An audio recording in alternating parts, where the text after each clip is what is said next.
Здравствуйте, уважаемые зрители! В эфире Якутия Лайв, эксперты о главном. В этой программе мы вместе с экспертами и лидерами мнений обсуждаем актуальные темы, которые волнуют жителей нашей республики. С вами Ирина Ефимова. Какие загадки скрывает вечная мерзлота Якутии? Этот вопрос беспокоит многих ученых и исследователей. Каждая находка, будь то останки мамонтов, следы стоянок древних людей, первые орудия труда, оружие, предметы культуры – все это приоткрывает завесу над тайнами прошлого. А как говорил великий Михаил Васильевич Ломоносов, в университете, имени которого я училась, народ, не знающий своего прошлого, не имеет будущего. Якутия может по праву гордиться знаковыми находками ученых и исследователей. Артефакты культуры, найденные на территории нашей республики, это живое доказательство славного прошлого региона. В то же время некоторые открытия, сделанные учеными в недрах вечной мерзлоты, имеют мировое значение. Так в чем же главное предназначение археологических раскопок и палеонтологических экспедиций в Якутии? Поиски собственной культурной идентичности или разгадки тайн мирового масштаба? Тема нашей сегодняшней программы – археология, палеонтология Якутии, история региона или ключ к разгадке тайн эволюции. Археология – это тяжелый труд, который требует от исследователей терпения и внимания. Настоящая добыча для археолога зачастую вовсе не сундуки с драгоценностями, как нам показывают в Голливуде, а предметы быта. Ведь даже осколки древней посуды могут рассказать о прошлом очень многое. Совсем недавно археологи Якутии подвели итоги 2020 года. Давайте узнаем, что интересного нашли в столице республики в прошлом году. С нами на связи научный сотрудник музея имени Федосеевой, Арктического научно-исследовательского центра Академии наук Якутии Елена Соловьева. Здравствуйте, Елена Николаевна. Здравствуйте. А расскажите, пожалуйста, подробнее о ваших последних находках вот именно в Якутске. И какие артефакты кажутся вам наиболее интересными?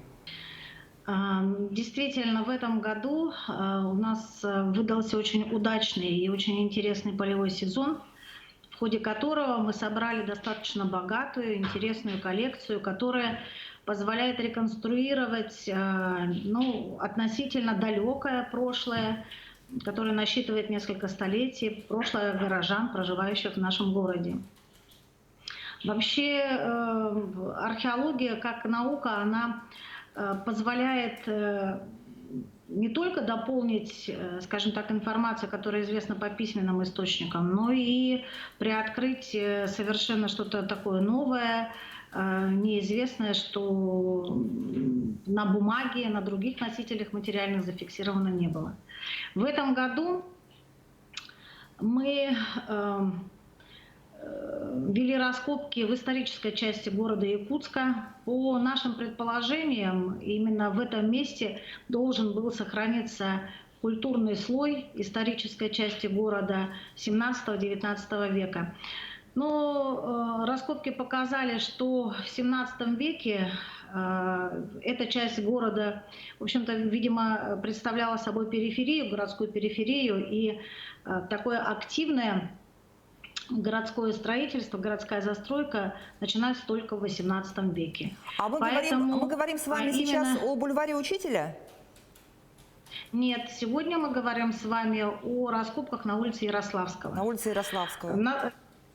Да, вы правы, когда вот затронули вопрос о бульваре Учителя. Действительно, первые раскопки, такие масштабные раскопки на территории города, связанные с историей города, они приходятся именно на 17-18 год, когда раскопки Институтом гуманитарных исследований проводились на местонахождение Логовая, так мы его назвали, потому что географически, топографически это привязано к улице Кулаковского, а историческое название улицы Кулаковского – это Логовая, поэтому мы так и назвали это местонахождение.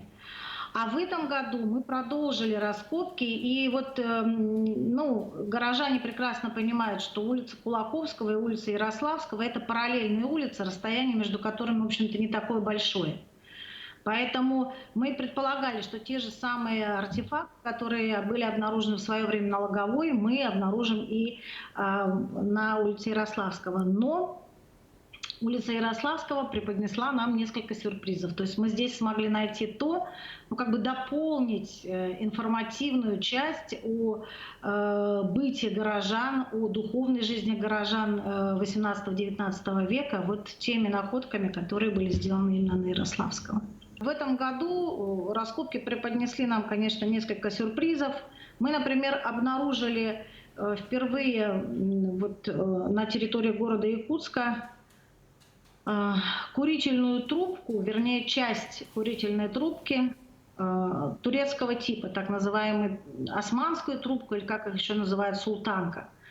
Для Якутска это первая находка, хотя на сопредельных территориях подобные находки они встречались, конечно. Вот, эта трубка имеет клеймо, и, как нам кажется, клеймо именно турецкое. Вот как она попала сюда, в Якутск, это вот тоже загадка, это целая история. Вообще за каждой находкой археологической стоит какая-то своя история, она связана с жизнью какого-то конкретного человека, да, и можно только предположить, вот каким образом она сюда попала.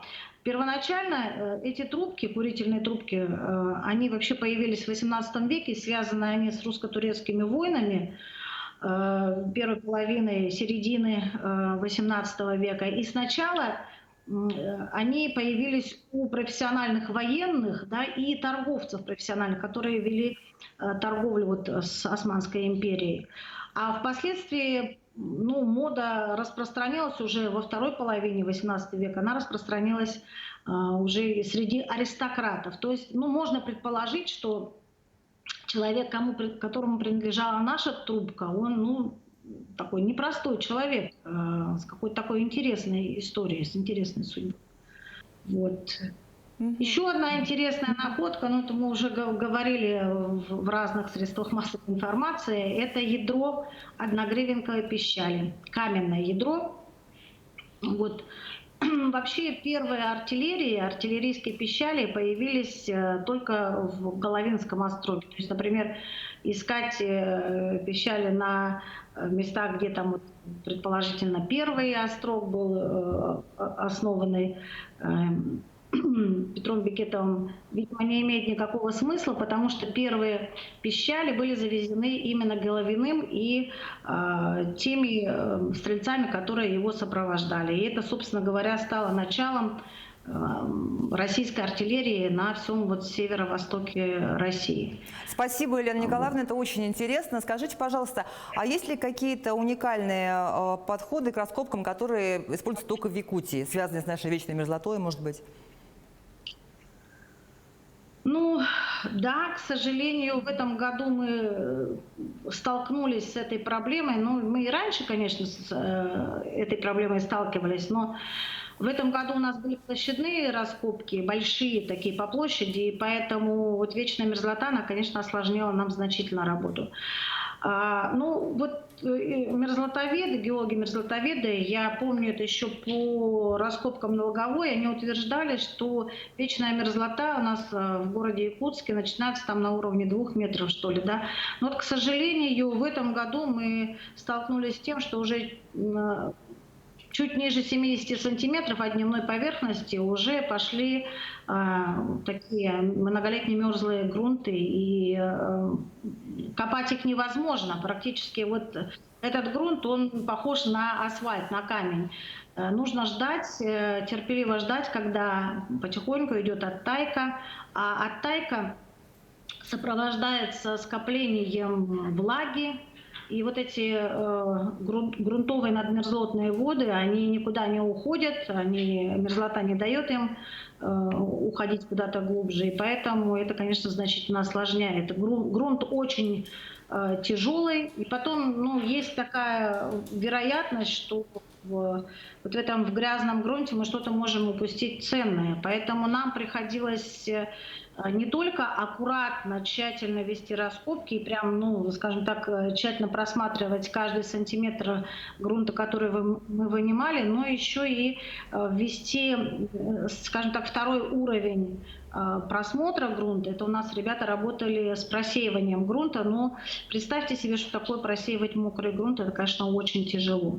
Но с другой стороны, вечная мерзлота — это как дополнительное испытание в нашей работе, но в то же время это и то, что сохраняет органические материалы, артефакты, выполненные из органики, в достаточно хорошем виде. Поэтому мерзлота является еще и хранительницей. Она для археологов сохраняет что-то такое ценное. Ну, помимо археологов, в Якутии работают и палеонтологи, и наверняка они с теми же трудностями примерно сталкиваются. Спасибо большое, Елена Николаевна. Археологические находки 2020 года поведали жителям Якутска много нового о прошлом родного города. Планы на 2021 год также впечатляют. Надеемся, что и новые открытия не заставят себя ждать.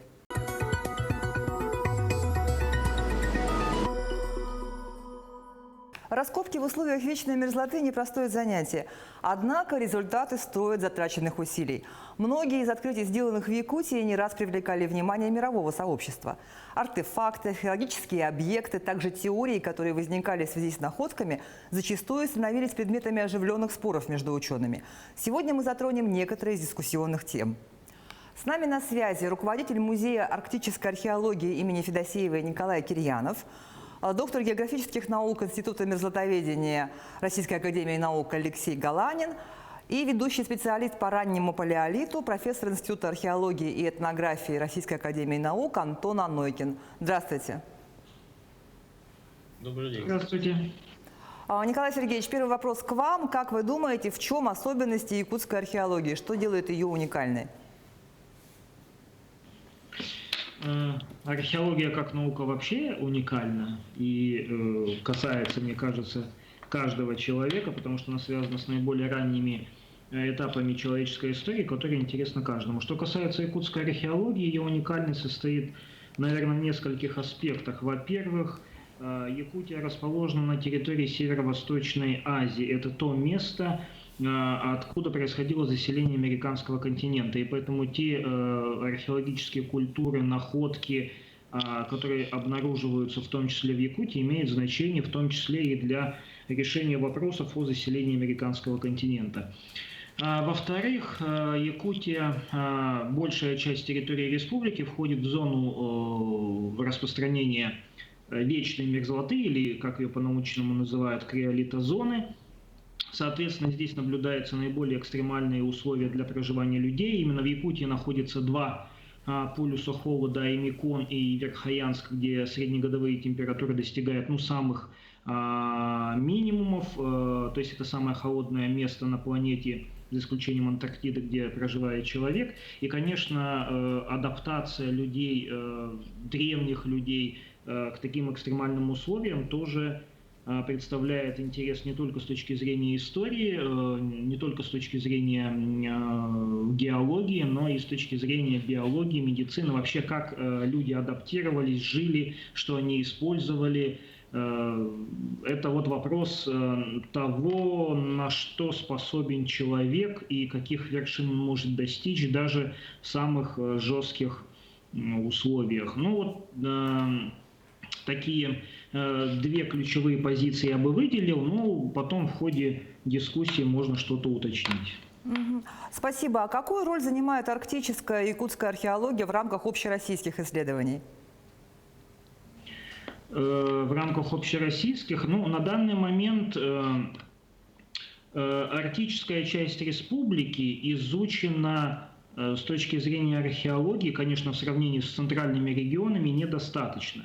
Главным образом это связано с удаленностью и с трудностью транспортной доступностью. Просто иногда, чтобы добраться, уходит время, это значительные финансовые затраты и так далее. Но я должен сказать, что, наверное, именно сейчас для арктической археологии, в том числе той части, которая входит в административную область республики, начинаются, наверное, новые времена, потому что уже палеонтологи за последние 10-15 лет радуют нас уникальными находками в части обнаружения замороженных туш плейстоценовых животных. Естественно, что и древний человек не обходил их своим вниманием, но до сегодняшнего дня находок именно человека возрастом старше 5-6 тысяч лет на сегодняшний день неизвестно. Есть отдельные данные о более ранних находках, но пока они еще научным сообществом до конца не как сказать, не то что не приняты, но еще идет дискуссия об их возрасте. Соответственно, сейчас, когда арктическая территория стала в Российской Федерации предметом наибольшего внимания, развитие Арктики включены во все стратегические документы развития страны, тут возникает вопрос в том, что значительная часть этой территории еще мало изучена, это раз, а во-вторых, что те уже известные объекты культурного наследия, которые известны, не все они еще включены в единый реестр памятников истории и культуры, соответственно, с юридической точки зрения они подвергаются угрозе, то есть их разрушение или их утрата, оно не влечет никаких правовых последствий. И это еще одна часть работы, связанная именно, вот если мы говорим о якутской археологии, это тоже большая работа, связанная именно по включению этих объектов в реестр и дальнейшее изучение. А если говорить о научной части, то, как мы знаем, значит, мы все сейчас живем в эпоху Межледниковья, в так называемую эпоху Голоцена, а значительная часть истории, человеческая история уходит в эпоху Плейстоцена. А именно в плейстоценовую эпоху именно арктическая часть территории республики, вот где находится дельта Лена, она уходила еще дальше на север в Арктику, то есть уровень Мирового океана был ниже, соответственно, многие участки суши были доступны, и уже сейчас есть отдельные исследования и находки, которые доказывают, что древний человек присутствовал там, чуть ли не до самого северного, до самой Арктики. В частности, это работы на острове Жохово. Также это вот сейчас работы на Новосибирских островах осуществляются коллегами вот из Новосибирска, нашими якутскими учеными из Академии наук. И, в общем, я уверен, что в ближайшее время мы станем свидетелями каких-то очень ярких открытий и находок, которые позволят нам по-новому взглянуть на то, как люди уже адаптировались не просто к условиям континентальным, которые мы наблюдаем, например, в Центральной Якутии или даже Верхоянске, Ваймиконе, а именно в прибрежной территории, где условия еще более суровые. Ну и какая же наука обходится без тайн и загадок? Так, к примеру, уже порядка 40 лет не утихают споры вокруг происхождения, а самое главное – возраста стоянки Дерен-Кюрях. Археологи и геологи не только из Якутии спорят вообще, это природа или человек сотворили это загадочное место. И все-таки это самая древняя стоянка или не самая древняя. В 2019 году возобновились исследования этой стоянки древнего человека, а в 2021 учеными будет проведена очередная, я думаю, попытка установить точный возраст и происхождение артефактов. Алексей Александрович, скажите, пожалуйста, о ходе исследований. И, наверное, вы придерживаетесь версии Мочанова, да? Ну, здесь как бы вопрос, наверное, и археологам больше они компетентны в части вот достоверности определения возраста и надежности. Но поскольку эта стоянка была в 80-м году впервые обнаружена именно геологами, вот, они там готовили шурф для международного конгресса и случайно выкопали остатки людей, захоронения. И потом вызвали, соответственно, археологов, Мочанова группу. И под этой стоянкой, ниже, были обнаружены вот артефакты такого древнего облика, которые именуют чопер или галечной культурой. И установили, предположили, что эта культура, ну, в общем, близка типологически к древнейшим признакам, значит, человека, которые были обнаружены в Африке. Это известная алдувийская культура. Однозначно, определить возраст, это практически для таких древних объектов весьма сложно. Но поскольку такой древний возраст, а алдувийская культура – это более 2 миллионов лет, изначально был предположен, то, естественно, нахождение вообще таких объектов и следов пребывания человека в таких высоких широтах, оно вызвало очень бурную реакцию всего мирового сообщества. Вот этот вот вопрос и дискуссию, которая проходит уже десятилетия вокруг Деринга, на две составляющие. Было высказано два таких вопроса проблемных. Во-первых, насколько достоверно вот эти артефакты, а это достаточно примитивные орудия, это расколотые гальки со следами там до нескольких сколов. То есть насколько, какова вероятность, что эти орудия являются действительно артефактами, то есть сделаны человеком, а не какими-то феноменальными там явлениями природы, то есть геофактами. То есть результатом, например, дробления, морозного выветривания. Это одна группа вопросов, и она сейчас изучается вот коллегами-археологами. И вторая группа вопросов – это возраст. То есть как определить этот возраст и более надежно, чем было сделано Мочановым и его коллегами. Я понимаю, что мы можем слушать вас бесконечно, но мне хотелось бы узнать также мнение Антона Александровича, как специалиста по раннему палеолиту. Что вы думаете об этой стоянке в Дерен-Кюрях? Ну, я бы не сказал, что я совсем специалист по раннему палеолиту. Я как бы занимался всем, ранним палеолитом тоже. Вот. Из того, что я могу сказать по Дерен-Кюрях, то это уникальный памятник, которому, с одной стороны, очень повезло, с другой стороны, очень не повезло. То есть по всем своим параметрам, если так образно выражаться, он должен был стать флагманом якутской, даже российской археологии в силу как бы своей уникальности, а вот в результате стечения объективных и субъективных обстоятельств превратился в такого своеобразного летучего голландца, про которого практически все слышали, почти никто не видел, и все опасаются как бы с ним связываться. То есть на сегодняшний день этот памятник как-то так отстранен от общего научного течения и стараются про него особо не вспоминать и не упоминать, хотя это абсолютно напрасно, потому что по большому счету это действительно уникальный объект. Он уникален и по своей индустрии, по своему возрасту и, грубо говоря, по тем параметрам, которые мы имеем на настоящий момент, можно говорить, что это действительно, да, очень ранняя стоянка, и в силу как бы даже тех временных характеристик, которые ему сейчас предполагаются, он в любом случае является самой северной и одной из самых древних стоянок на северо-востоке Азии. Другое дело, что та интерпретация, которую ему давал Юрий Алексеевич Мочанов, она вызывает очень большие вопросы. Вот, собственно, и именно эта интерпретация в свое время вывела его из состояния памятника в такой своеобразный миф.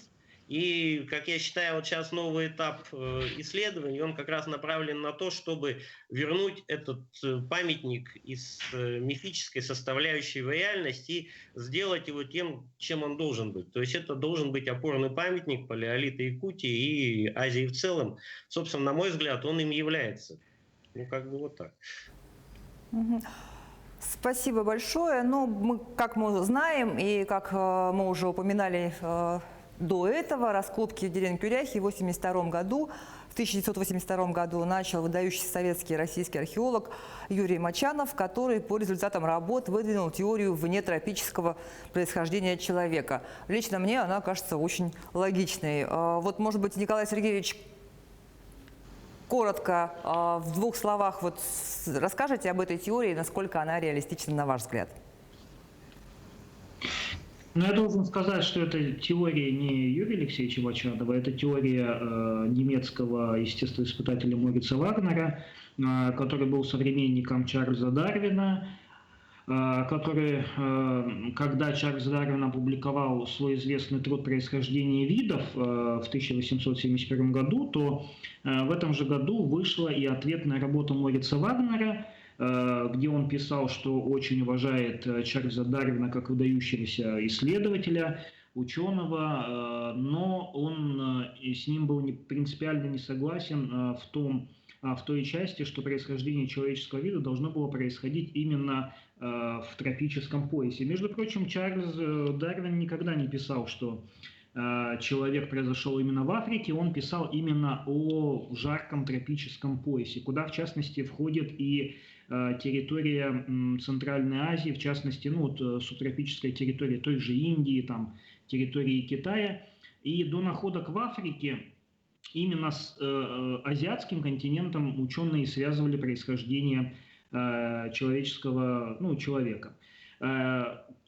После того, как был открыт памятник Дерин-Кюрях, который по оценке Юрия Алексеевича Мочанова датируется миллионным возрастом, то, конечно, эта теория была, что называется, извлечена из небытия, и в частности Юрий Алексеевич Мочанов, продолжая выводы Морица Вагнера, говорил о том, что становление человека должно было происходить под влиянием каких-то очень чрезвычайно экстремальных условий. И именно север, холод вполне могли являться той средой, где это становление могло быть. Но, тем не менее, Мочанов никогда не говорил, что именно Деринг или именно Якутия является центром происхождения. Он лишь говорил о том, что Деринг может быть включен в этот ареал происхождения человека, куда основная его территория именно включает Центральную Азию.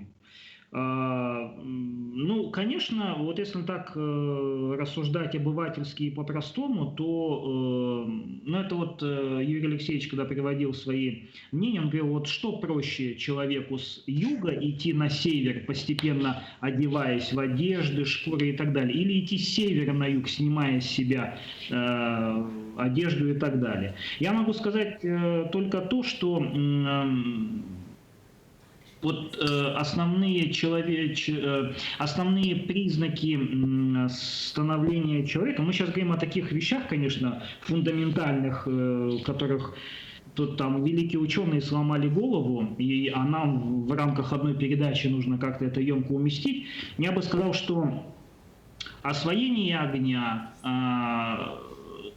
укрывательство людей в пещерах, то, что люди стали одевать одежду, употребление в пищу мяса, это в большей степени связано с необходимостью поддерживать необходимый температурный баланс в организме. То есть в теплых условиях нет нужды особо прятаться в пещерах, наверное, нет особой нужды потреблять мясо, потому что рядом в избытке растительная пища, но это такие доводы, которые можно привести.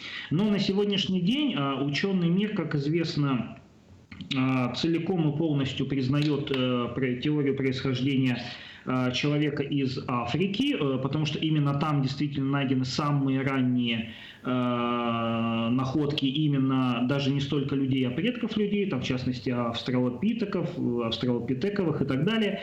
Но, как мы видим, уже в последнее время появляются новые тоже древние находки и в азиатской части, и в европейской части, и, наверное, в обозримом будущем мы тоже будем свидетелями каких-то находок, которые смогут тоже коренным образом изменить наше представление. И в качестве маленького послесловия хотел бы добавить, что наука развивается, не стоит на месте, находок новых все больше и больше. В частности, в 50-х годах прошлого века в учебниках писали, что человек произошел около миллиона лет назад. Сейчас мы уже говорим о 4 миллионах лет.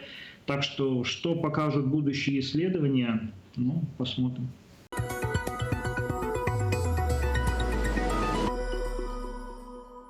Пока археологи бьются над разгадкой тайны Дерин-Кюрях и оценивают теорию внетропического происхождения человека, исследования якутских палеонтологов также сотрясают мировую науку. Так, в 2018 году якутскими исследователями была обнаружена идеально сохранившаяся мумия щенка возрастом, на минуточку, 18 тысяч лет. Ученые назвали его Дагор, что переводится с якутского языка как «друг». Находка вызвала огромный интерес зарубежных ученых. Так, исследователи из шведского центра палеогенетики вместе с коллегами из нашего Северо-Восточного федерального университета продолжают совместно изучать останки щенка. Мы решили подробнее узнать о находке и связались с научным сотрудником шведского центра палеогенетики Дэйвом Стентоном. Hello, Dave. Hello. Nice to meet you. As you know, the well-preserved puppets Дэйв, cry как мы знаем, в money of 2018 the году в ancient Якутии dog нашли мумию called щенка, Dogor, то ли who was found in собаки, то ли Yakutia. волка, Please которого tell us, назвали Dave, Дагор. what is the Расскажите, Дэйв, в uniqueness чем of the уникальность finds of the находки Yakut якутских archaeologists? археологов? Dogor is an incredibly well-preserved canid cryo mummy that was found in Yakutia. Догор — это невероятно хорошо сохранившаяся криомумия щенка семейства псовых. Quite old, because it was found. Когда он был только обнаружен, мы сразу подумали, что это очень древний экземпляр. Ведь он находился глубоко в вечной мерзлоте. И действительно, когда мы датировали образец радиоуглеродом, к нашему удивлению, он действительно оказался очень древним — 18 тысяч лет.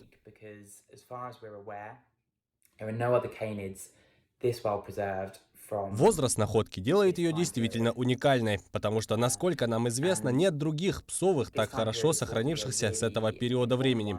А этот период считается действительно важным, так как мы думаем, что в это время волки приручались человеком.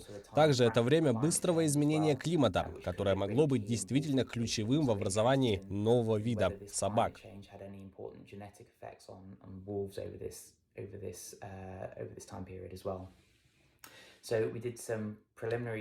Мы сделали предварительный анализ ДНК на образце и обнаружили, что ДНК очень хорошо сохранилась, то есть примерно половина всего ДНК из пробы оказалась принадлежащей щенку, а не была частью другого организма или экосистемы. В подобных находках зачастую есть риск собрать ДНК бактерий, что поселились в теле после смерти. Так что да, это невероятно хорошо сохранившийся экземпляр из очень важного периода эволюции собак и волков. So yeah, it's an incredibly well-preserved specimen from a very important time period in dog and wolf evolution. Мы действительно заинтересованы в этом образце, потому что в настоящее время мы трудимся над большими проектами, связанными с мировой эволюцией за последние 100 тысяч лет. И чтобы разобраться и пролить свет на многие вопросы, мы собираем геномы всех образцов со всего мира. Используем древнюю методологию ДНК-тестирования. Таким образом, мы можем расширить нашу выборку. So we're able to extend our sampling way back in time. А ключевой момент в этом временном интервале, на который мы смотрим, приходится примерно на 20 тысяч лет назад. И как я уже сказал, это время, когда климат Земли меняется, когда ледяные щиты на планете были близки к своей максимальной протяженности. И это действительно важно для эволюции большей части диких животных, живших на севере. Это также период времени, когда мы думаем, что собаки были приручены. Соответственно, когда установили возраст Догора, мы поняли, какой это важный образец для наших исследований.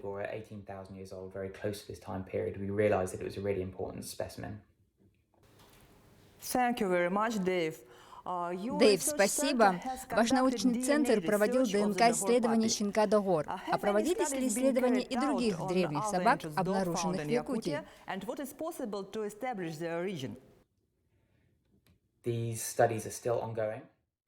Да, эти исследования все еще продолжаются. Нам удалось собрать большой набор данных по геномам, и в настоящее время мы анализируем их, чтобы попытаться пролить свет на то, как эволюционировали эти животные.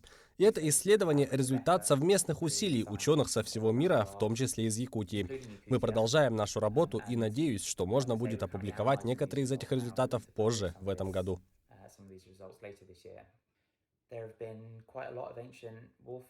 Довольно много древних образцов волков и собак было найдено в Якутии и других местах на севере России.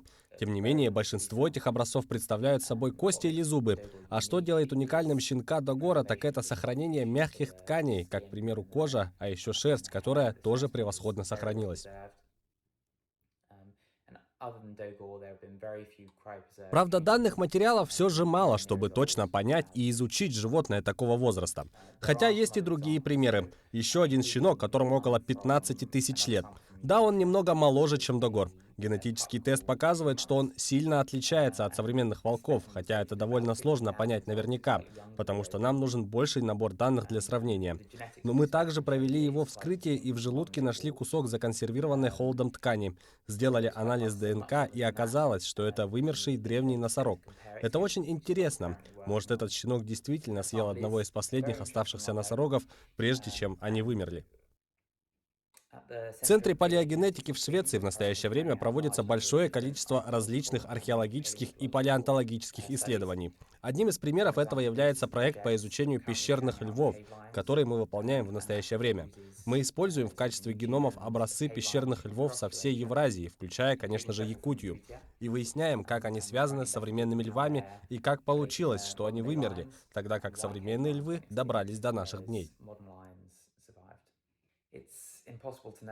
Невозможно знать, что будет дальше и что можно обнаружить в якутской Арктике.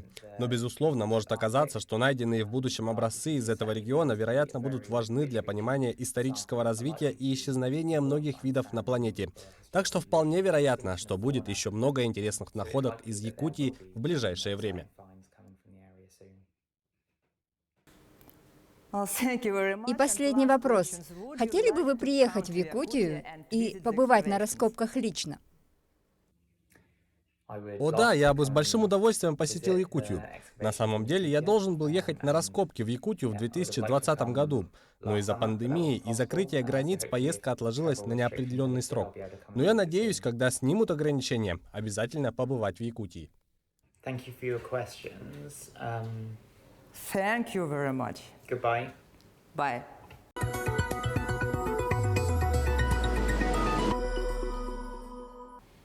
Интерес к археологическим и палеонтологическим открытиям якутских ученых проявляют не только их западные коллеги.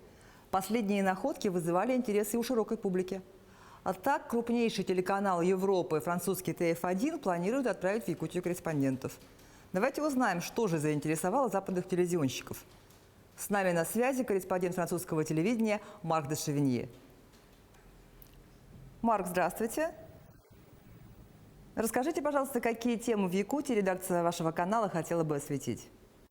На самом деле у нас на ТФ1, крупнейшем телеканале Франции, который каждый вечер смотрят более 8 миллионов французов, тема Якутии очень актуальна. Многие корреспонденты у нас в редакции заинтересованы Якутией. Прежде всего потому, что это огромная, малоизвестная для европейцев территория. Для французов Якутия — это заснеженные пространства, описанные Жюль Верном в книге «Мишель Строгов». Якутия — это невероятные холода. Ну а вторая тема — глобальное потепление, таяние вечной мерзлоты и новые возможности для археологии и палеонтологии. Есть вероятность, что с глобальным потеплением вечная мерзлота Якутии откроет перед нами множество тайн. Спасибо, Марк. А когда корреспондент ТФ1 планирует приехать в Якутию?